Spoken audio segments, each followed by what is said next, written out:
vamos a empezar a hablar sobre las nociones y de los conceptos. Chicos, yo les recomiendo que para el día viernes, por favor, tengan leidito ese libro que yo les mencioné en la clase anterior de cómo se hace un proceso de Francesco Carneluti, ¿sí?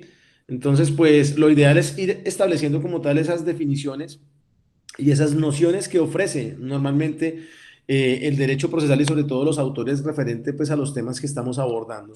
Yo aquí les voy a poner unas diapositivas para más o menos ir llevando como el hilo conductor respecto a lo que formalmente significa, en este caso como tal pues los esquemas y las definiciones de lo que implica el proceso.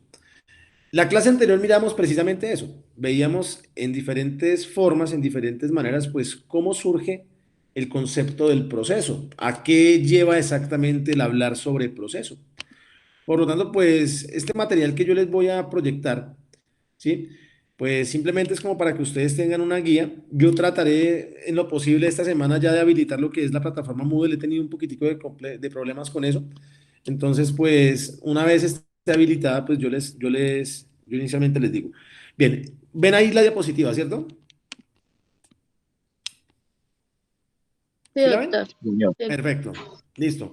Si no ven, si no escuchan, cualquier cosa me comunican porque pues, yo estoy normalmente pues verificando aquí las diapositivas, entonces me queda como difícil saltarme de la pantalla porque entonces se va a dejar de ver.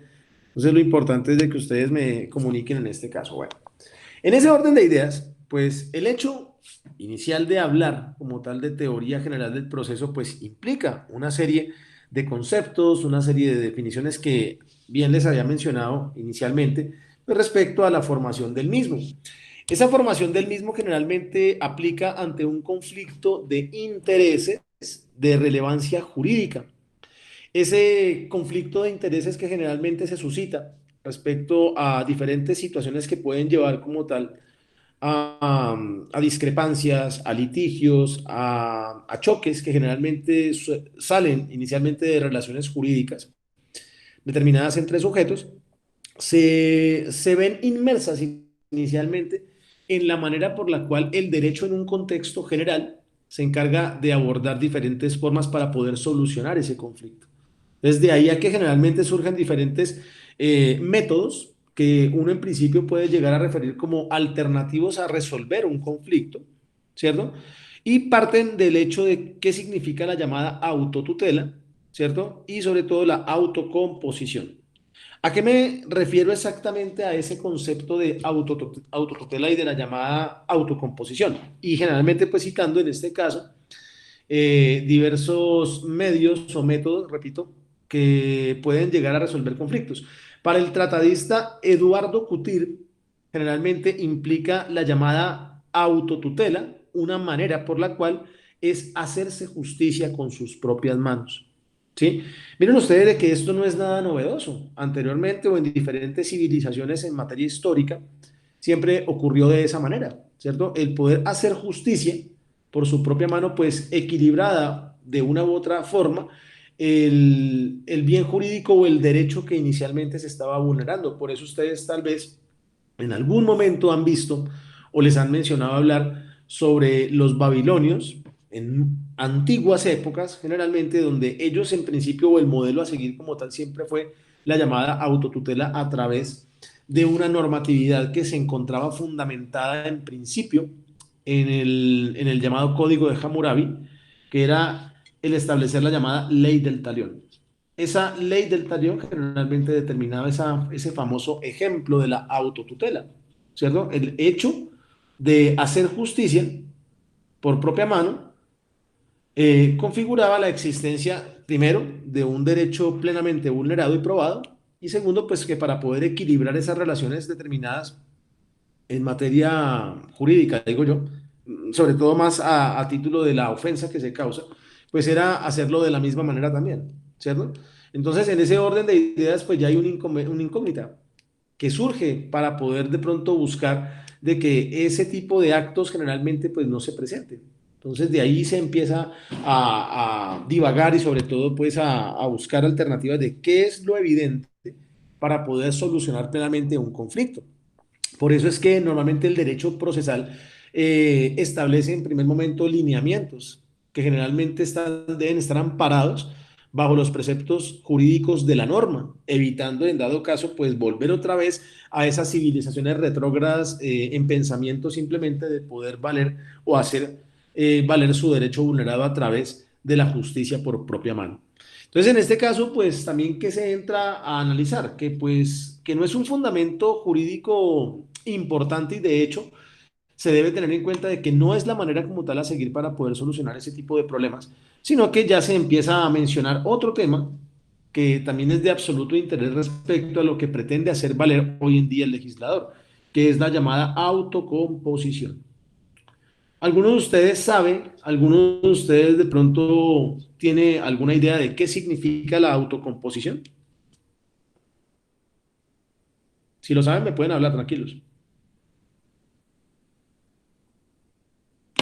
Bueno, la autocomposición, en este caso, generalmente trasciende o surge directamente como esa formalidad en el cual pues la parte perjudicada, recuerden ustedes que siempre planteamos la existencia del litigio, la parte perjudicada hace referencia pues al quebrantamiento de la norma que generalmente se está determinando con base a, repito, pues a derechos y a bienes jurídicamente tutelados y por ende entonces busca en diferentes maneras de que ese conflicto generalmente pues se dé o sobresalga y sobre todo se solucione en razón a ese llamado acuerdo pleno o aquel diálogo que generalmente puede surgir respecto a esa situación que en principio está invocando la necesidad de que las personas tengan la capacidad de poder mediar en esos conflictos. Entonces, la parte, siempre en este caso, el perjudicado, pues puede llamar a la otra simplemente bajo todo el respeto debido para que se pueda llegar a solucionar ese tema. Entonces, ahí donde ya empezamos o tenemos de referencia un precedente en los métodos alternativos de resolución de conflictos, que son los métodos autocompositivos, y en este caso, por ejemplo, podríamos hoy en día, conforme a las normas y a las leyes, hacer referencia a la conciliación, a la transacción y a otros, que generalmente pues sobresalen hoy en día conforme a esa disposición constitucional que se encuentra atribuida en el artículo 116 de la misma, y ahí es donde generalmente se facultan a algunas personas, ¿cierto?, para poder tratar de colaborar en la administración de justicia y de hecho el derecho jurisdiccional como tal les da esa posibilidad de que puedan llegar a ser parte de la justicia a través de la mediación. Entonces surgen en diferentes formas los mecanismos autocompositivos y ya los heterocompositivos generalmente son aquellos en los cuales las personas cuando surge un conflicto pues deben acudir directamente a un tercero para que pueda ayudarlos en la solución de ese problema que se ha presentado en diversas maneras. Por eso, en este caso como tal, cuando hablamos ya de situaciones heterocompositivas, es ahí donde formalmente tenemos la figura plena de lo que significa el proceso. ¿Sí? Por lo tanto, entonces, ahí como ustedes lo ven en la diapositiva, en principio lo que trato de dar a entender es de que ese derecho procesal nos ofrece diferentes formas, diferentes métodos, diferentes lineamientos que generalmente nos van a servir. ¿Para qué? Pues para poder buscar de una forma pacífica la solución de esos conflictos y civilizada, obviamente, ¿cierto? Pero conforme a lo que se encuentre dispuesto en la Constitución y en la ley, ¿cierto? Entonces ahí es donde se regula la famosa función jurisdiccional, donde por necesidad, eh, donde por necesidad encontramos la manera por la cual podemos llegar directamente hacia los estrados judiciales en virtud a un proceso y a un procedimiento. En este caso, como tal, cuando mencionamos ya la palabra proceso, ¿cierto? Las partes dirimen sus controversias ante la autoridad judicial competente y quedan sometidas expresa o tácitamente a la decisión de esta. Entonces, así las cosas es donde generalmente empezamos a entender de que ya lo que significaba anteriormente la justicia por propia mano, lo que significaba la ley perdón, la ley del talión, lo que significaba, por ejemplo, el llamado ojo por ojo, diente por diente, pues ya no funciona hoy en día. En una sociedad civilizada se debe entender de que siempre deben existir preceptos jurídicos constitucionales y normativos que logren sustentar la eficacia, ¿cierto?, del llamado proceso en aras de que a través de esa llamada función jurisdiccional se pueda impartir rectamente la justicia. ¿Hasta ahí me han entendido, señores, o alguna pregunta? Sí, está claro. Perfecto. Entonces, en ese orden de ideas, pues miren ustedes que aparecen diversos conceptos, diversas formas por las cuales se justifica en sí el derecho procesal. Primero que todo, debemos tener en cuenta que el proceso generalmente, la palabra proceso, radica de la palabra processus o procedere, que generalmente significa avanzar o seguir caminando, ¿cierto? Ese avanzar o seguir caminando generalmente me da a entender que todo el concepto jurídico respecto a lo que implica en sí el proceso resulta ser en ese sentido, en sí, pues un cúmulo de actos. Y ahí donde uno generalmente dice de actos y actuaciones, ¿cierto? Procesales que generalmente se atribuyen a la conducta jurídica que el mismo legislador ha impuesto y ha determinado, repito, pues en una sociedad civilizada, teniendo en cuenta de que si hay un conflicto de intereses generado, ¿cierto? Ya sea por uno o por otro, con relevancia jurídica, se sustenta y se debe formalizar a través de unas actuaciones que bien generalmente pueden llegar a sustentar la necesidad de poder dirimir esos conflictos, pero siempre con una decisión, sea a favor de uno, sea a favor de otro, pero repito, generalmente es de la manera más civilizada que nosotros podemos generalmente llegar a entender. De ahí a que se mencione concretamente pues el objeto del derecho procesal, ¿cierto? Porque en este caso el proceso generalmente y en general el derecho procesal pues aplica e interpreta las leyes procesales para poderlas aplicar o para poderlas utilizar de acuerdo a la situación que generalmente trascienda o de acuerdo a la naturaleza del hecho, ¿cierto? Porque según esto siempre se va a poder acudir directamente a las normas jurídicas que respaldan concretamente la situación. Por eso es que nosotros hoy en día encontramos a la luz de la ley, encontramos el llamado Código General del Proceso, ¿cierto? En el cual se fundamentan diversas maneras en las cuales desde el punto de vista privado suelen surgir conflictos, suelen surgir controversias, pero lo más ideal es buscar una solución determinada con fundamentos legales y jurídicos. De ahí a que normalmente también se refiera que si dos particulares llegasen a sostener una controversia, en ese caso, como tal, pues debe buscarse la aclaración. ¿De qué? Pues de esa controversia, ¿cierto? Generalmente para esta materia como tal vamos a hablar sobre todo de muchas actuaciones referentes a la autonomía privada de la voluntad. Entonces, para el caso concreto, pues ¿a qué me referiré? Me referiré simplemente pues al estudio determinado de ciertas maneras, de ciertas formas, ¿cierto? Que desde el punto de vista del derecho civil suelen dirimirse. Por ejemplo, digamos, el tema contractual, el tema de las obligaciones, ¿cierto? Por ejemplo, digamos, la manera por la cual, pues, yo cuando me veo vulnerado en mis derechos respecto a obligaciones claras, expresas y exigibles, a obligaciones de dar, de hacer o no hacer, pues normalmente encuentro esa potestad de poder acudir ante la Administración de Justicia en aras de poder entonces solucionar a través de diferentes normatividades aquello que generalmente estoy invocando como derecho vulnerado. Entonces, por eso normalmente aquí no vamos a acudir de pronto a otros formalismos ni a entender inicialmente qué pasa en el caso del derecho administrativo, en el caso del derecho penal. Yo simplemente lo voy a más adelante es a referir, de pronto a citar, pero es con el simple fundamento de poder entender en contexto general qué significa el derecho procesal. Entonces, si en este caso como tal pues encontramos que si dos particulares entran en esa controversia, ¿cierto? Pues lo más ideal siempre es buscar normatividad jurídica que me aclare, ¿cierto? Tal controversia ante quiénes, ante los estrados judiciales, puede ser en este caso ante los jueces municipales, ante los jueces del circuito, ante los tribunales, ¿cierto? O en su defecto ante la misma Corte Suprema de Justicia, pues porque en este caso como tal entendemos de que todos ellos, perdón, dentro de la administración de justicia y dentro de la ley estatutaria están directamente, digamos, amparados por la norma desde el punto de vista jurisdiccional para ese fin, ¿cierto?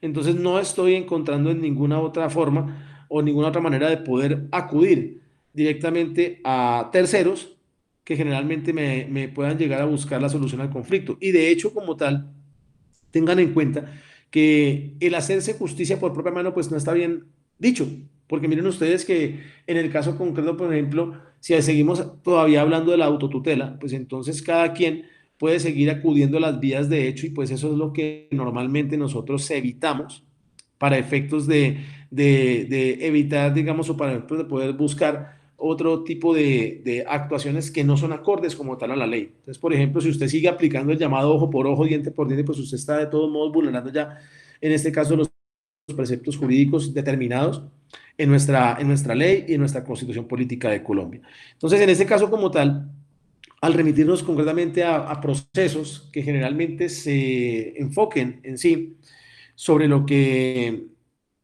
por necesidad y de acuerdo a esa llamada autonomía de la voluntad privada se pueda llegar a referir. Entonces, en consecuencia, ¿qué viene siendo el proceso? El proceso generalmente se entiende en el caso concreto, ¿sí? Como la suma de todas las normas escritas o no escritas, ¿cierto? Que pueden regular el procedimiento. ¿Listo? Entonces, conjunto de normas escritas y no escritas. Ahora uno puede llegar a decir, pero ¿por qué no escritas? Pues claro, aquellas que generalmente son tácitas, ¿cierto? Aquellas que normalmente son inherentes al ser humano, pero que se encuentran debidamente amparadas por una legislación concreta, ¿cierto? Son las que fundamentan en principio la existencia tanto del proceso, pero posteriormente del procedimiento. Entonces, aquí ustedes se encuentran en las diapositivas respecto al objeto del derecho procesal, ¿sí? Que son conceptos que inicialmente surgen en razón a diversas doctrinas que generalmente se puedan llegar a emplear. Por ejemplo, aquí en este caso encontramos la del doctor Hernando Davis Echandía, donde él en principio hace referencia que al aplicar o interpretar directamente esas llamadas normas, ¿cierto? Pues surgen dudas en cuanto a qué generalmente se puede llegar a referir la existencia y la formalidad de poder hacer efectivo el derecho procesal, ¿cierto? Entonces, en este caso como tal, pues uno tiene que entender que el tema del proceso y el procedimiento generalmente están debidamente establecidos a través de unos preceptos jurídicos llamados principios, que ustedes de pronto, valga la redundancia, en principio, entienden y buscan y encuentran en los primeros artículos del Código General del Proceso, que más adelante incluso entraremos a tocar. Entonces, ese objeto que generalmente se regula respecto a la necesidad de poder acudir ante un proceso y un procedimiento, es básicamente ese litigio planteado por las dos partes, ¿cierto? Ahora, no quiere decir de que sean siempre, en este caso, una persona, otra persona, pueden ser varias personas, pero generalmente siempre están constituidos en una relación jurídica bilateral, teniendo en cuenta de que hay un demandante, un demandado, un accionante, un accionado. Profe, o Dime. como pasa en el derecho penal, que en muchas ocasiones para hacer uso de la contradicción entra el Ministerio Público para que haya un duelo, o sea, para que pueda haber un litigio entre ambos, porque en el derecho penal ya es distinta la situación, ¿no? No Bueno, hay un demandado. claro, ¿cómo es tu nombre, perdón? Alejandra, Alejandra, mira, hay una situación que yo quiero que tengas en cuenta respecto al derecho procesal penal, ¿sí? En el derecho procesal penal, pues también encontramos esa figura jurídica del accionante accionado. En este caso vamos a hablar del denunciante, ¿cierto? Y denunciado. Lo que pasa es que bajo el sistema procesal penal vigente, hoy en día llamado sistema penal acusatorio, vemos de que este sistema es netamente garantista. Entonces, por conducto a ese artículo 29 de la Constitución Política de Colombia, donde encontramos el debido proceso.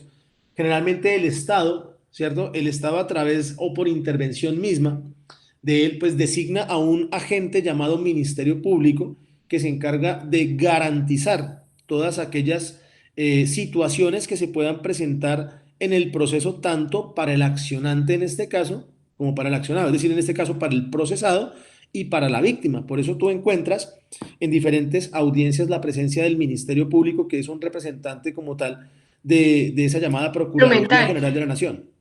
Dime. sería instrumental, ¿no? Claro, en este caso como tal, No, pues acá lo estamos viendo, ¿cierto? Entonces, por eso es que generalmente encontramos esas garantías jurídicas existentes dentro del derecho procesal en un contexto general. Creería que en algunas, no en todos los procesos como tal, pues siempre va a haber esa evidencia o esa presencia determinada del Ministerio Público. En asuntos civiles también encontramos un Ministerio Público, ¿cierto? Pero sobre todo sobresale más en el proceso penal, teniendo en cuenta de que él no se va a constituir como parte, sino como un interviniente dentro del mismo. Pero esa intervención que él va a hacer va a generalizar como tal, pues, o va a recaer directamente es en esas garantías jurídicas que suele ofrecer el Estado a todas las partes y a todos los intervinientes también dentro del proceso penal. Entonces, por eso, de ahí la necesidad de que se aborde concretamente pues ese objeto de estudio que yo inicialmente les mencionaba, ¿cierto? Implica en esto de que se puede llegar a constituir inicialmente a través, ¿cierto?, de pretensiones fundamentadas con base en unos hechos, en el cual pues ese llamado demandante generalmente pues establece en principio aquello que inicialmente puede probar o está en el deber de probar respecto a los derechos vulnerados, y de ahí a que también el llamado, en este caso, entre comillas, el presunto responsable, ¿cierto? Pues tenga que argumentar una estrategia de defensa que está plenamente garantizada de todos modos en el artículo 29 de la Constitución Política de Colombia.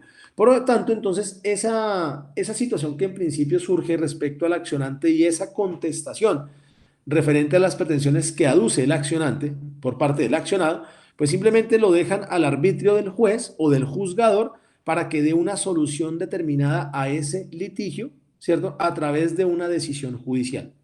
De ahí entonces a poder entender las características funcionales, formales, generales, de lo que implica en dado caso, pues, el tema del proceso, y por eso entendemos que dentro de las características, pues, se puede llegar a argumentar de que puede ser instrumental, de que ese derecho procesal puede ser autónomo, puede ser independiente, y sobre todo que sea de carácter formal, y en este caso también, pues, siempre se sugiere de que sea instrumental. ¿Por qué es instrumental? Aquí ustedes lo están viendo. Dice, sirve para la declaración, la constitución y ejecución de derecho sustancial. ¿Qué es el derecho sustancial? Pues la aplicación del proceso y el procedimiento, ¿cierto? Los cuales están debidamente regulados en las normas, en las leyes. Ahí simplemente se cita son los códigos y leyes, los cuales pues deben ser declarados por todos los jueces. Miren ustedes que aquí la función principal en el derecho procesal respecto a los jueces es interpretar y hacer valer las normas jurídicas y las leyes, ¿cierto? Hay un libro que el autor se llama Diego López Medina, que generalmente es el derecho de los jueces, donde en dicho libro se menciona esa característica principal respecto a la función que se le atribuye por conducto del derecho jurisdiccional a los jueces, ¿cierto? Es interpretar y sobre todo aplicar las normas y las leyes contenidas inicialmente en el derecho procesal. Podemos hablar del Código General del Proceso, podemos hablar del Código Civil, del Código Penal, entre otros, pero simplemente se sujeta bajo esa llamada interpretación jurídica que los jueces generalmente deben determinar para poder aplicar esa llamada administración de justicia. La autonomía y la independencia, ¿cierto? Se tiene en cuenta dentro de las características mismas del derecho procesal. No se puede en ningún momento considerar que sea de pronto una situación determinante, o digo yo de pronto inmersa por escrito en lo que se refiere como tal al derecho sustancial. Esto generalmente es una característica donde nosotros vemos por la misma autonomía e independencia el poder acudir ante los jueces, pero sería el deber ser como tal, o es el deber ser, para poder en dado caso buscar una decisión de fondo a través de la intervención de un tercero. Entonces, de ahí a que generalmente se entienda que los doctrinantes y las altas cortes han establecido esa misma estirpe o rango legal respecto a lo que es independiente y lo que es autónomo, ¿cierto? Porque normalmente uno cita esa serie de características, porque si, por ejemplo, yo me veo vulnerado en mis derechos, pues ¿cuál es el deber jurídico en este caso? Pues el deber jurídico sería simple y llanamente de que tengamos la capacidad de poder buscar esa solución entre nosotros. Por eso hablamos de los mecanismos autocompositivos en cuanto a mediación se refiere, pero si ya es absolutamente difícil, pues tendríamos que acudir ante los jueces para buscar eso que generalmente nosotros llamamos el saber administrar justicia. ¿Listo? Por aquí voy a quitar un momentico esto. Normalmente siempre reviso de que tal vez me estén haciendo preguntas y pues no estoy no verifico muy bien por lo que tengo la diapositiva abierta, ¿no? En ningún momento, creo que no hay ninguna pregunta por ahora. Sin embargo, pues es importante, señores, que ustedes tengan en cuenta de que ese sistema determinado que surge en razón a los preceptos jurídicos que la misma norma a nosotros nos tiene, y estoy hablando simplemente de la Constitución como norma de normas, ¿sí? Teniendo en cuenta de que nosotros dentro de nuestra autonomía y nuestra independencia, pues generalmente tenemos esa capacidad y ese raciocinio jurídico concreto para poder mediar y para poder solucionar nuestros propios conflictos. Esa es de pronto la razón de ser concreta en cuanto a lo que implica la autonomía y la independencia. Lo mismo sucede para el caso de la justicia. La justicia también es autónoma, ¿cierto? Y es independiente respecto a las decisiones que generalmente atribuyen como tal los jueces en su leal saber y entender respecto a lo que se esté presentando, digamos, hoy en día, respecto a un litigio, respecto a una situación. Los jueces son los únicos que se encargan de administrar justicia. Que metiéndome ya en el campo actual, otras personas quieran de pronto llegar a buscar esa reforma a la justicia, tiene que ser justificado, porque miren ustedes que los jueces tienen esa principal función, ¿cierto? Y esa capacidad. De ahí a que normalmente estemos estudiando, en este caso el derecho procesal, para poder entender, pues, qué significa esa labor que el derecho jurisdiccional le ha atribuido directamente a ellos y son los únicos que pueden administrar justicia y también, pues, por conducto, como les decía al principio del artículo 116 de la Constitución Política, le da esa atribución a particulares para colaborar, en este caso para esa llamada administración de justicia. Yo en lo personal, por ejemplo, me cito de ejemplo, yo soy conciliador, ¿cierto? Y cuando estoy haciendo conciliaciones, normalmente pues también tengo esa potestad jurídica del artículo 116 en poder administrar justicia, sobre todo para ciertos asuntos en los cuales conlleva acudir a mecanismos autocompositivos o métodos autocompositivos. ¿Sí ven? Entonces miren ustedes cómo el derecho procesal conforme a las normas y a las leyes, pues atribuye directamente esa autonomía y esa independencia respecto a la misma administración de justicia. Y por último, pues encontramos en este caso como tercer característica de ser formal e instrumental, ¿cierto? Ahí donde generalmente pues uno trata de entender de que es una adopción concreta y jurídica del antiguo derecho europeo, también porque aquí se cita es el derecho alemán, donde los tratadistas sobre todo tratan de explicar por qué surge el proceso, para qué surge el proceso y por qué debemos acudir a esos llamados actos procesales por conducto del proceso, ¿cierto? Que es ahí donde se hace esa distinción concreta de lo que significa la palabra proceso y lo que significa la palabra procedimiento. Es ahí entonces donde yo pregunto, ¿ustedes encontraron, tal vez indagaron, investigaron sobre el hecho de diferenciar el proceso y el procedimiento? ¿Quién me quiere hablar? Sí, profe. Sí, indagué sobre esa duda. Sí, Y pues iniciando, diríamos que proceso viene a ser la parte accionante, ¿no? Y procedimiento ya es una parte, según como yo lo puedo entender. Ah, no, el proceso, si hablamos que es de las normas que sí, están escritas y cómo se pueden accionar. El procedimiento ya es cómo se ponen en función, sí, cómo se llega a dar movimiento a ese inicio de la situación jurídica. Se puede correcto. definir de esa forma. Sí, fue como lo entendí en el Vale, procedimiento. ¿me recuerdas tu nombre? Eh, Alejandra Cortés, profe, acá estoy. Alejandra. Lo que pasa es que, o sea, te pregunto tanto el nombre porque es que como yo no estoy viendo en este momento la lista de quienes están ahí, entonces simplemente es como para tener referencia. Muy bien, Alejandra, muchas gracias. Otra persona de pronto que haya investigado o que quiera aportar a la clase.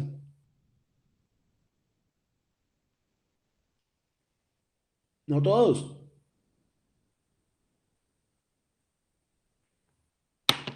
Bueno, muy bien. Entonces, en este caso como tal, pues lo que dice Alejandra es cierto. Generalmente ese tema del proceso viene siendo como un contexto o un conducto general respecto al desarrollo que se dan sobre los llamados actos procesales. Otros los llaman instancias, otros los llaman etapas.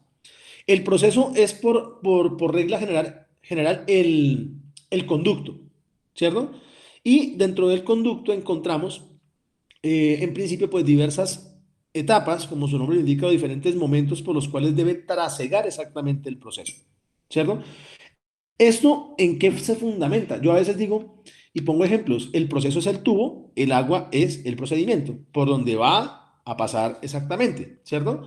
Es como también el caso de la vía férrea y el tren, ¿cierto? Entonces, en este caso concreto, pues, ¿qué entendemos? Que si no se han fundamentado, digamos, coherentemente respecto a la diferencia entre lo que es un proceso y un procedimiento, ¿cierto? Pues ahí donde surge una pregunta y una, digo yo, pues un interrogante respecto a lo que se refiere concretamente en sí la justificación y la diferencia de estas dos palabras, ¿sí? Si no se han respetado las reglas procesales, ¿cierto? En la celebración de un proceso judicial, ¿cierto? Entonces, ahí donde uno pregunta, ¿puede afirmarse que debidamente ha habido un proceso? Yo digo no, ¿cierto? Porque miren ustedes, para verificar en principio diversas situaciones y diversas actuaciones. Cuando yo, por ejemplo, una vez agotado un requisito de procedibilidad llamado conciliación, un ejemplo, ¿cierto? Invoco o instauro mejor una demanda, ¿cierto? ¿Para qué es la demanda, muchachos? Para iniciar o sea, para poner en actividad el aparato judicial. Correcto, ¿cierto? Para vincular un sujeto a ese llamado proceso, ¿cierto? Pero entonces miren ustedes la pregunta que quiero llevar más allá. Es, en ese orden de ideas, ¿será que por el hecho de presentar la demanda, ¿cierto? Y citar a una persona como que supuestamente ha vulnerado un derecho, ¿será que por ese conducto, por esa formalidad, ya implica a esa persona es responsable? No. ¿Sí ven? Entonces, por ende, yo no puedo pensar que con la presentación de la demanda ya simplemente entonces dijeron a usted lo van a condenar. Entonces, es ahí donde uno normalmente entiende de que pues, no se debe saltar los conductos y las etapas referentes a un proceso porque esto finalizará a través de una decisión llamada sentencia, pero siempre y cuando se hayan agotado los momentos y las actuaciones procesales. Por eso, miren ustedes la justificación que trae en diversas formas el artículo 29 de la Constitución Política de Colombia, donde generalmente pues se entiende esa situación, esa formalidad, en el simple hecho de poder esclarecer de que si hay un debido proceso es porque hay unas pretensiones conforme a unos hechos los cuales supuestamente se han vulnerado y siempre partimos de una llamada presunción, ¿cierto? El hecho de que a una persona lo estemos demandando por asuntos civiles no quiere decir de que ya es el responsable, ¿cierto? Entonces, abordando siempre ese llamado principio de presunción de inocencia, generalmente pues toda aquella situación que se le está atribuyendo deberá ser corroborada, ¿cierto? Y en aras de poder entender un poco más, pues hay que seguir con las actuaciones procesales hasta que lleguemos a una decisión de fondo. Ese es el ejemplo más claro que normalmente nosotros siempre citamos en materia penal. El hecho de que se inicie una denuncia, una querella, ¿cierto? O los delitos surjan, digamos, por petición especial o de oficio, no quiere decir de que ya la persona es responsable, siempre se tendrá en cuenta, ¿cierto? La presunción de inocencia. Y miren ustedes que esas son formas por las cuales inicia de fondo, ¿cierto? El proceso, inicia, pero por ejemplo en el caso penal, cuando se va, digamos, a vincular a un procesado, a un sujeto, a un proceso, ¿cierto? Se tiene que hacer con un cumplimiento de unas reglas y sobre todo a través de una instancia o una etapa mejor, no las distancias, sino una etapa llamada imputación, ¿cierto? Entonces, con la imputación básicamente se entendería que la persona se encuentra vinculada a un proceso ya, ¿sí? Pero no se atribuye en ningún momento esa llamada responsabilidad hasta tanto se presuma o se demuestra, perdón, lo contrario. ¿Sí ven? En el caso de los procesos civiles, pues ¿cómo se vincula formalmente o en principio el sujeto al proceso? Pues bueno, presentando la demanda, pero una vez el juez corroboradas los requisitos que debe contemplar y deben estar inmersos en la demanda por conducto del artículo 82 del Código General del Proceso, es ahí donde emite un auto admisorio. ¿Sí? Más adelante verificaremos qué significan los autos y las sentencias, pero el auto simplemente es un acto solemne, ¿cierto? Por el cual pues se decide la vinculación de un sujeto a un proceso y con eso iniciaríamos, ¿sí? De ahí a que se entienda en algún momento que el derecho procesal se constituye como útil. Y miren ustedes ahí en la diapositiva que están viendo, se encuentra en principio de diversas formas. Por ejemplo, no se concibe que en una sociedad libre o de hecho, no se concibe una sociedad libre de conflictos porque siempre los vamos a encontrar, ¿cierto? Entonces, y siempre se habla de conflicto entre personas y se puede presentar ya sea entre particulares como tal o particulares con el Estado, ¿cierto? Entonces, ahí es donde generalmente se toma de referencia de que si se deja que los conflictos se arreglen entre las personas, ¿cierto? Pues miren ustedes de que estamos hablando de mecanismos generalmente autocompositivos o métodos autocompositivos, ¿cierto? Nosotros deberíamos tener todo el raciocinio, ¿cierto? Toda la capacidad, ¿cierto? De poder, digamos, solucionar nuestras controversias, ¿sí? Que ese es el deber ser. Pero lastimosamente, como no ocurre de esa manera, pues simplemente acudimos de fondo al derecho procesal para que intervenga directamente. Entonces, bajo esa situación, pues, ¿qué buscamos? Buscamos evitar de que, de que, de que una persona se imponga sobre la otra y de que generalmente se determine el llamado principio del abuso del derecho. ¿Sí? Entonces, por eso normalmente siempre debe existir ese equilibrio a través de la función que se le atribuye concretamente a los jueces para poder impartir justicia. Por lo tanto, pues entonces surge la segunda disposición, ¿no? Entregarle a alguien la solución del conflicto, ¿cierto? Al Estado para que éste administre justicia. Entonces, ¿a través de qué formalidad? Pues a través de las acciones. Recuerden ustedes que si hablamos del derecho de acción, que yo siempre tomo de fundamento es la definición del artículo 666 del Código Civil, cuando me hablan de que la acción se convierte en un derecho personal, ¿sí? Y que es el único medio por el cual, hablando en un contexto civilizado, de poder buscar la solución a una controversia o a un conflicto, cuando generalmente podemos abordar la existencia de un derecho vulnerado, ¿cierto? Entonces es ahí donde nosotros acudimos a través de la acción ante los jueces para, como lo decía hace rato Alejandra, activar el aparato judicial y por ende se pueda buscar esa solución a través de fundamentos, a través de pretensiones, a través de muchas cosas, para que otra persona, en este caso la que se está llamando, pues también tenga ese derecho a controvertir, pero en últimas se pueda llegar a determinar con base en lo que se logre probar y convencer al juez el poder impartir decisiones. Por lo tanto, en este caso, la administración de justicia siempre está a cargo o por parte del Estado. ¿Sí ven? Permitiendo, dice acá en este caso, por ejemplo, administrar justicia por medios o métodos, miren ustedes, de conciliación o incluso los llamados jueces de paz también intervienen en este caso. Miren ustedes que ellos también por conducto de ese artículo 116 de la Constitución Política de Colombia están investidos, ¿cierto? Por el derecho jurisdiccional ante esa difícil labor que sería en este caso como tal, pues impartir justicia o simplemente pues acudir ante los jueces, que los cuales generalmente a través de diversas criterios o realmente pues a lo que se le pueda llegar a provocar certeza a él, pues pueda de pronto tomar una decisión de fondo. ¿Hasta ahí me han entendido? ¿Hasta ahí alguna pregunta, señores? Háblenme, por favor, Sí, háblenme. señor, muy claro, bro. Bueno, traten de preguntar, miren, así sea muy ínfimo, ¿listo? Traten de preguntar, pues, porque me interesa es de que no quede en ningún momento alguna duda respectiva sobre lo que estamos hablando. Entonces, miren ustedes que en este caso concreto, esa difícil labor de los jueces de poder determinar administrar justicia como una función. Por lo tanto, se considera en principio que esa función es ineludible por parte del Estado y se convierte en imperativa. O sea, no es porque nosotros queramos de pronto decir, ay, no, pues es que ya surgió ese deber. No, es una obligación del Estado garantizar la administración de justicia. ¿Sí ven? Es un derecho que a nosotros nos asiste, por más irrisorio, por más ínfimo, ¿cierto? Que sea el conflicto, nosotros tenemos el deber de acudir ante los estrados judiciales, hablando como abogados y hablando inicialmente como futuros juristas, ¿cierto? De poder buscar esa solución civilizada a los conflictos determinados. Miren ustedes por qué yo insisto tanto en eso, ¿cierto?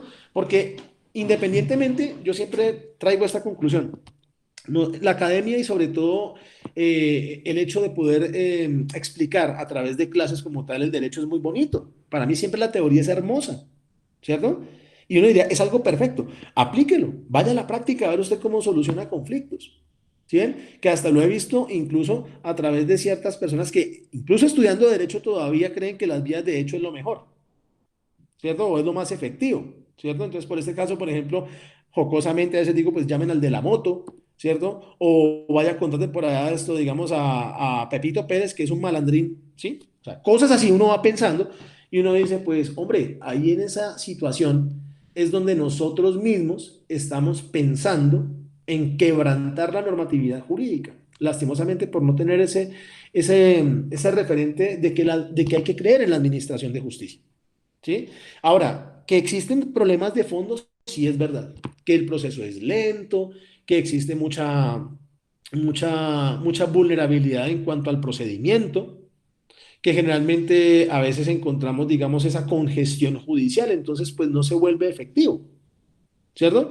Por lo tanto, pues miren ustedes que de una u otra forma hay que seguir creyendo en la administración de justicia. De ahí a que todavía sobresalga esa posibilidad de que el debido proceso generalmente se le debe garantizar a cada uno de los intervinientes en diversas situaciones. Por eso, ahí hay una situación o una conclusión particular respecto a la necesidad de hablar de derecho procesal. Porque miren ustedes de que aquí al final, por ejemplo, en ese segundo párrafo dice, se aplica para aquellos casos donde no hay conflicto, pero se requiere sobre todo también una sentencia judicial. ¿Sí ven? Entonces, eh, aplica en diversas maneras. Por ejemplo, la llamada jurisdicción voluntaria. Cuando lleguemos a la clasificación de las jurisdicciones, se van a encontrar con esta llamada jurisdicción voluntaria, que en últimas no es que exista controversia, pero sí es, por ejemplo, la declaración simplemente de un derecho. ¿Cuál es el claro ejemplo de la jurisdicción voluntaria? Por ejemplo, digamos, tramitar un proceso de muerte presunta por desaparecimiento. ¿Sí? Ahí yo no encuentro litigio en ningún momento. Solamente que una persona desaparece sin rastro alguno, por lo tanto, entonces no se puede dejar a la expectativa a los familiares, ¿cierto? O a las personas de su conjunto o de su unión familiar. Entonces podemos decir, ¿para qué se hace eso? Ya sea entonces para provocar en dado caso su muerte, ¿cierto? Digo, y desde el punto de vista muy subjetivo, es para que los derechos que se encontraban en cabeza de esa persona, pues entonces sean totalmente expuestos a una sucesión. Entonces, por ejemplo, el hecho de decir muerte presunta por desaparecimiento es porque no hay pruebas de su existencia. Entonces, por lo tanto, pues hay que declararlo extinto. Y miren ustedes de que, repito, otra vez, en ese caso, no es que exista un litigio, simplemente es la declaración para poder determinar la existencia de un derecho. ¿Hacia quién? Hacia los demás. Entonces, en este caso, pues no encontramos plenamente ese concepto de controversia o litigio, pero sí es fundamental tomarlo para que entendamos de que el derecho, hasta en eso también se mete el derecho procesal, ¿sí? En poder declarar en diversas maneras los derechos de otros. Ahora, si encontramos de todos modos ese fundamento jurídico respecto a lo que implica en sí el derecho procesal, pues se habla también concretamente de la naturaleza del proceso, ¿sí? Entonces, el hecho de referir la naturaleza del proceso generalmente es entender de que todo proceso, ante todo, pues debe ser público, ¿sí? Entonces, siempre que se hable del principio de publicidad de los actos y del proceso en sí, es para poder buscar ese debate, ¿cierto? Y el exponer como tal nuestro problema y que se pueda llegar a tramitar dentro de los asuntos que inicialmente debe garantizar como tal el Estado, ¿sí? El libre acceso a la justicia. Por lo tanto, entonces, en este caso en particular, pues vemos diversos intereses, ¿cierto? En el cual, por ejemplo, se puede llegar a entender que se encuentra debidamente reglado, normado en todas las áreas del derecho, todas las actuaciones son públicas. Y ya más adelante veremos cuál es el fundamento concreto de los principios del derecho procesal para poder entender en qué aspectos y en qué situaciones generalmente surgen y se debaten los conceptos jurídicos de ese llamado y tan cuestionado principio. Solamente entendemos de que irían en controversia o va en controversia respecto a esa publicidad, por ejemplo, las actuaciones privadas, pero ya es cuando básicamente uno ve la necesidad de que se tramite de esa manera, porque se encuentra tal vez en peligro inminente de pronto la persona del demandante o los mismos sujetos procesales, pero es la única justificación como tal que se da. Sin embargo, si ustedes miran aquí en este caso concreto, esa definición es netamente tomada de Hernando Davis Echandía, ¿cierto? Teniendo en cuenta esa referencia jurídica que se da sobre lo que implica el proceso, y encontramos de que ese derecho procesal siempre está arraigado, está determinado en el derecho público, y dice acá, si se toma en cuenta que las normas de este consagran un interés de carácter general aquí es donde tenemos que recaer en otro aspecto. La ley y sobre todo la ley procesal, ¿cierto? Determina intereses generales y colectivos, no en principio en favor de uno, ¿cierto? Es decir, no verse exactamente sobre aspectos particulares, ¿cierto? Yo no voy a decir, no, es que yo acudo al proceso porque yo sé que ahí me van a fallar a favor. No, eso es adversarial también. Entonces encontramos de que el deber ser, en este caso, es de que el derecho procesal pues sobresalga, perdón, hacia todos los asociados en el Estado social de derecho, ¿cierto? Pero ante todo, pues de que se garantice plenamente en sí la justicia para todos, ¿cierto? Eso no se encontraba expresamente dentro del anterior Código de Procedimiento Penal, pero hoy en día se regula. Miren ustedes lo que yo les decía al principio. Encontramos en nuestro sistema jurídico colombiano las garantías procesales. O sea, estamos bajo un esquema de sistemas garantistas, ¿cierto? En el cual se opta y se da la posibilidad de que todos podamos acudir concretamente a la administración de justicia, pero de manera eficaz, de manera coherente y pensando de que si yo busco, en dado caso, por ejemplo, de que se me repare un derecho vulnerado, yo no tengo que ir con simples presunciones, yo tengo que acudir es con pruebas, ¿cierto? O como dirían también en el derecho penal, con elementos materiales probatorios que puedan sustentar inicialmente mi verdad. Entonces, ese es el fin y la naturaleza concreta del proceso, ¿cierto? De ahí a que se haga de manera pública. Es que esto no es que se haya creado porque sí de un momento a otro, nosotros venimos de una tradición, venimos inicialmente de todos los preceptos jurídicos adoptados en el antiguo derecho europeo, ¿cierto? Por ejemplo, Roma, Grecia, donde las audiencias eran públicas, donde se debatía como tal o se generaba debate a través de la llamada oralidad. ¿Sí ven? Entonces, aquí generalmente va a pasar lo mismo. Encontramos de diversas maneras la justificación y el porqué y el deber ser del derecho procesal. ¿Sí? Entonces, ante esa situación, por eso encontramos normas, por eso encontramos leyes, por eso encontramos, digamos, bueno, de diversas formas por las cuales nosotros podemos invocar esa existencia, esa vigencia y esa validez jurídica respecto a lo que nosotros tratamos de acudir. O sea, siempre el juez, bajo ese imperativo categórico de poder administrar justicia, lo hace con fundamento en esas normas y en esas leyes. Por lo tanto, se entiende de que toda norma puede ser derogada en muchas situaciones para volverse mejor, ¿cierto? Pues para de pronto llenar esos vacíos jurídicos que anteriormente existían. De ahí a que yo siempre concluya de que el derecho es de constante evolución. ¿Sí ven? Si yo me quedo enfrascado o enmarcado directamente en lo que es en sí la validez de una norma, pueda que más adelante no le dé cabida a pensar de que pueden llegar otro tipo de disposiciones que pueden mejorarla. ¿Qué tal, por ejemplo, nos hubiéramos quedado en la administración de justicia que se imponía en la Edad Media? ¿Sí? Entonces, por ejemplo, acudir directamente a la mal llamada prueba reina, que era en este caso la tortura para poder buscar la verdad. ¿Sí? ¿Qué tal que yo me haya quedado en ese fundamento? No, miren ustedes de que el derecho es cambiante, ¿cierto? Hoy en día, pues miren ustedes que hay una garantía jurídica respecto al proceso como tal, es de que todo generalmente se va o se realiza por conducto a lo que se encuentra estipulado en la Constitución Política de Colombia respecto a los llamados derechos fundamentales. ¿Sí ven? Entonces debe condicionarse a una dignidad humana, a un principio de dignidad humana, y debe condicionarse directamente a que todos, generalmente siendo demandante, siendo demandado, sea accionante, sea accionado, como sea, siempre va a tener esa garantía jurídica formal que en el proceso se hará respetar y se salvaguardarán sus derechos. ¿Sí ven? Entonces, en ese orden de ideas, pues encontramos de que la interpretación jurídica que se da respecto a las normas, que respecto se da a las leyes, pues básicamente las debe aplicar también el juez, teniendo en cuenta pues esa difícil labor que le asiste por el solo hecho de tener que tomar de referencia y siempre garantizar ante todo el debido proceso, pero siempre en condiciones dignas y en condiciones justas. Por eso la naturaleza que formalmente se le atribuye en sí al derecho procesal. ¿Listo? Entonces, tomando de referencia esos conceptos que yo inicialmente expongo, ¿cierto?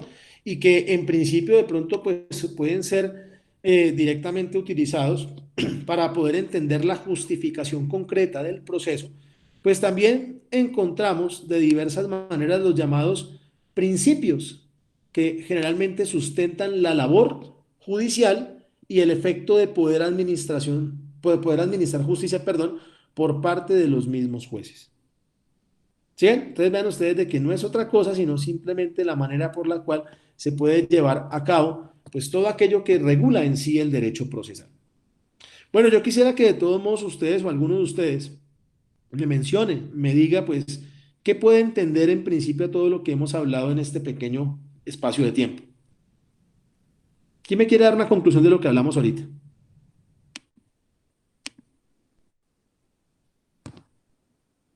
Bueno, Hola, pues ninguno. Dime, Alejandra, tú eres la única que está hablando hoy, parece que estuviera dictando solamente clase a ti. no, Dime. no hay un compañero que está, sino que pues siempre es difícil acomodarse a esta metodología. Sí, Bueno, de forma general, entendimos, sí, o sea, yo puedo ver el derecho procesal como una parte muy interesante, que es realmente poner en función la justicia y todos, como toda la cavidad que tiene, ¿no? Y también, pues lo que he podido entender también con el libro, con el de Carneruti, el de Francesco sí, sí, sí. es que, o sea, es muy interesante cómo se tiene que poner en función, o sea, tiene que tener un contradictorio, tiene que tener una instrucción, tiene que tener una discusión, unos argumentos, unas razones para poder llegar al final. Como usted mencionaba, en ocasiones no es necesario que sea un litigio, o sea, muy extenso, muy complejo. Lo Mm, necesario acá es que realmente no se vulnere principalmente el debido proceso, porque en algunas ocasiones podemos ver la singularidad que tiene el derecho, pues en el libro hace mucha referencia mm, al derecho civil y al derecho penal, o sea, como esas claro, dos diferencias que tiene. Mencionaba que el derecho civil en ocasiones era entre personas civilizadas, decirlo así, y el derecho penal ya era o sea, era ilícito, o sea, eran actos que se comprobaban que no tenían, o sea, no tenían como comprobarlo sanamente. O sea, eso se me dio mucha curiosidad porque hay cosas que sí son interesantes entre ambos. O sea, uno habla en el de proceso, en el derecho procesal civil, podríamos hablar del litigio, pero en el penal ya es un delito. claro. Entre Es que esos, mira que hay algo importante también, Alejandra, y que quiero que tengas en cuenta. Mira que siempre desde el punto de vista de la historia, como lo menciona Carneluti, pues también existe y surge la necesidad de poder abordar la resolución de conflictos a través de diferentes sistemas, en este caso a través del proceso. Por eso es que en principio, para la época en la cual él escribía el libro, pues era más sobresaliente los asuntos civiles y los asuntos penales. Aparte que se confundían todos, ¿no? Porque, por ejemplo, para poder administrar justicia a través de una sentencia, pues, ¿en qué pensaban de una vez? En privar de la libertad a la persona, en disponer de la persona, ¿cierto? En este caso, disponer desde el punto de vista de matarlo, porque la decisión judicial básicamente trascendía en la muerte del sujeto, pero era un sistema que normalmente surgía en ese momento conforme a las normas y a las leyes que existían en dicho tiempo. Por lo tanto, es de que se vuelva, en este caso, de constante evolución.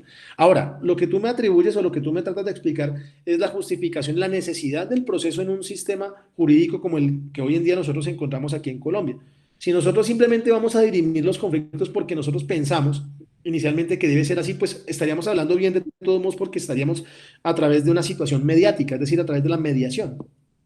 ¿Sí? O sea que nosotros tengamos esa facultad, pero donde no hay en dado caso un acuerdo, pues simplemente tenemos que llegar ante un tercero llamado juez. ¿Y eso, Alejandro, algo más? sí, o sea, también resaltaba mucho la parte de la función del juez, o sea, Sí, que él transforma realmente la norma, porque pues muchas veces no se puede quedar en la formalidad de la norma, ya que al materializarla y al ponerla en ejercicio, pues muchas veces no da función completa lo que se necesitaba, sí, ¿no?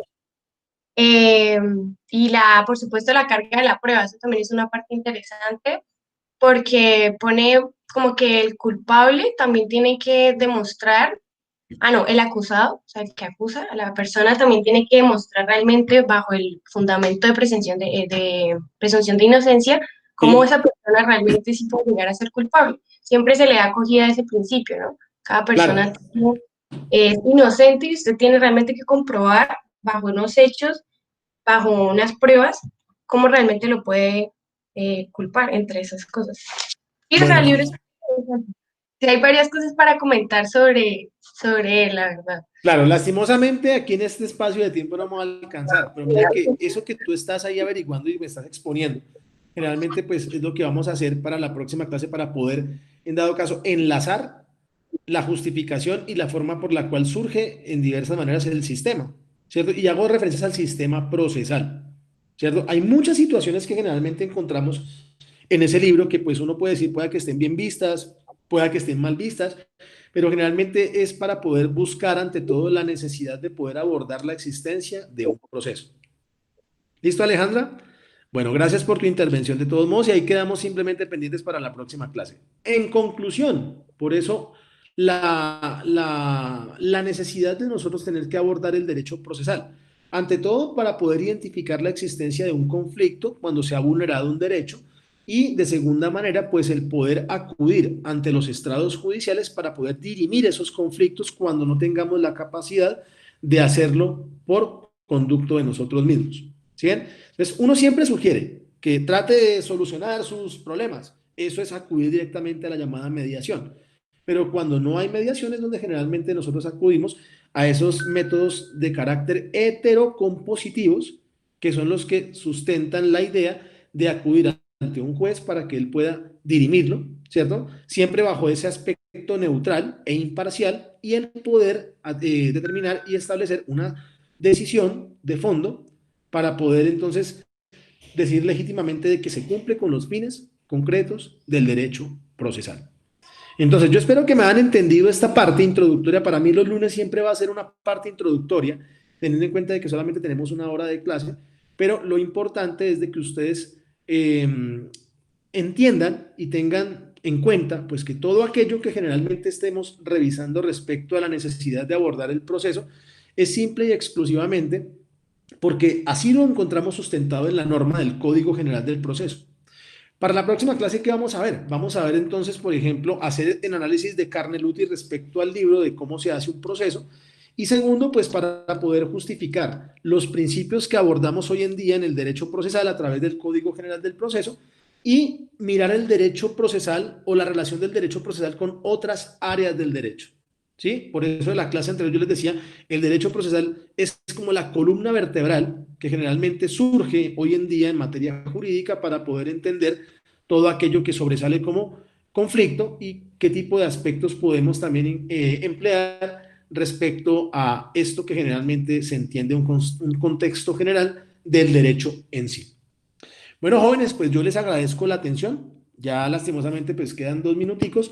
Les recomiendo por favor de que lean ese libro, porque recuerden ustedes, va a ser tema también dentro de la primera evaluación que vamos a abordar más adelante. ¿Listo? Ángela, ¿me vas a decir algo? Ángela María.